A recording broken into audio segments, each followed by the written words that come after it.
रियाजी छठी जमात सबक नंबर 3 सही अदद।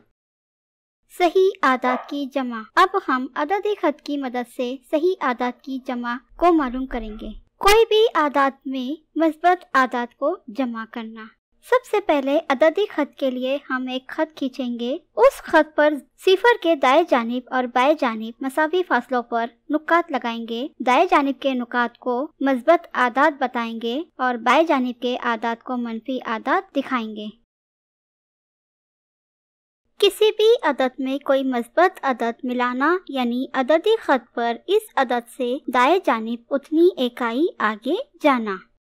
चलिए अब हम एक मिसाल हल करेंगे। 3 जमा 2। हम जानते हैं जब कोई अदद के आगे अलामत नहीं होती है तो वो अदद मस्बत होते हैं। मस्बत 3 जमा मस्बत 2। सबसे पहले हम अददी खत पर मस्बत 3 इस अदद को ढूंढेंगे। मस्बत 3 के बाद कितने जाना है आगे हमको? मस्बत 2। मस्बत 3 के बाद 1 2 यानी यहाँ पर हमको जवाब क्या हासिल हुआ? मस्बत 5। 3 जमा 2 बराबर 5। दूसरी मिसाल भी उसी तरह हल करेंगे। मनफी 3 जमा 5 बराबर कितने? सबसे पहले हम अददी खत पर मनफी 3 पर जाएंगे। मनफी 3 के बाद कितने हैं? जमा 5। 1 2 3 4 5। मनफी 3 जमा 5 बराबर मस्बत 2। हमें जवाब हासिल हुआ मनफी 3 जमा 5 बराबर 2। अगली मिसाल मनफी 6 जमा 9 बराबर कितने? सबसे पहले हम अददी खत पर मनफी 6 पर जाएंगे। मनफी 6 से आगे कितने हैं? जमा 9। 1 2 3 4 5 6 7 8 9। मस्बत 3। हमें जवाब क्या हासिल हुआ? मस्बत 3। मनफी 6 जमा 9 बराबर 3। 2 जमा 4। अब तक के हमने सीखा है जिन आदात के आगे अलामत नहीं होती है वो मस्बत होते हैं। मस्बत 2 जमा मस्बत 4 बराबर कितने? सबसे पहले हम मस्बत 2 पर जाएंगे। मस्बत 2 के बाद कितने हैं? मस्बत 4। 1 2 3 4। मस्बत 6। 2 जमा 4 बराबर 6। हमें जवाब हासिल हुआ 2 जमा 4 बराबर 6।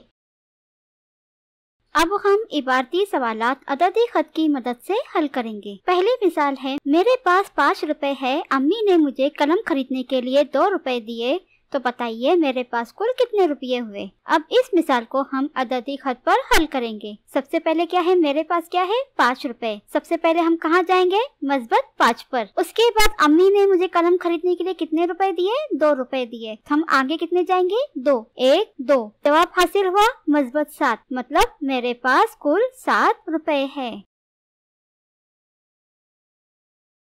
दूसरी मिसाल हल करेंगे। मुझे एक कहानी की किताब खरीदनी है लेकिन मेरे पास रुपए नहीं है, इसलिए मैंने मारिया से 5 रुपए उधार ली और अदीबा ने मुझे 6 रुपये दिए। अब बताइए मेरे पास दोनों के मिलाकर कितने रुपये हुए? सबसे पहले मैंने मारिया से कितने रुपए उधार ली? 5 रुपए। तो हम जाएंगे मस्बत 5 पर। उसके बाद अदीबा ने कितने रुपये दिए मुझे? 6 रुपए। तो आगे जाएंगे हम 1 2 3 4 5 6। कहाँ पर पहुँचे हम? मस्बत 11। तो जवाब हासिल हुआ मस्बत 11। मेरे पास दोनों के मिलाकर कुल 11 रुपए है।